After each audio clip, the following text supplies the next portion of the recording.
A familiar sight and sound on our streets, for now at least. But the police service is facing changes, having trimmed £17 million from its budget, with further cuts on the way. And making ends meet over the next 5 years will mean a radical rethink of the public's expectations of the police, according to Norfolk's Chief Constable Simon Bailey.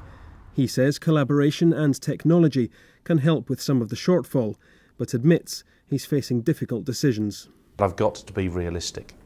I'm not going to be able to do everything. I'm not going to be able to provide the type of service that everybody has become so used to over the last 4 or 5 years. That's just not going to be possible. But I can absolutely reassure you that in terms of those high impact, high threat, high harm crimes and offences, they will absolutely be investigated to the very high standard that we currently do. The police service is asking for the public's views on its future through a consultation called Norfolk 2020, as it looks to find £10 million worth of savings over the next 5 years. Paul Ridgway represents rank and file officers in the county.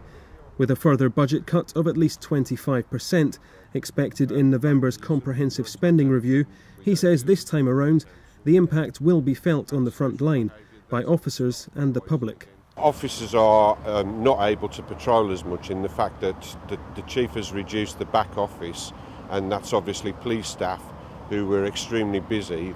Those jobs have now gone onto the front line for those to deal with, which means that they get less time to do proactive work and less time to investigate.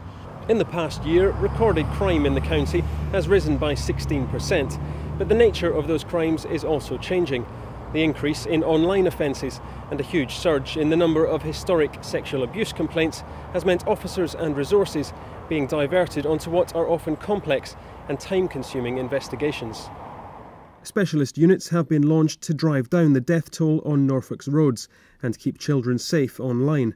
But frontline jobs are likely to be lost through natural wastage, and Mr Bailey is warning that sending an officer out for minor crimes like bike thefts or car break-ins is no longer a given. The day and the sight of an officer being in every neighbourhood, us visiting every victim of crime, unfortunately will become a thing of the past.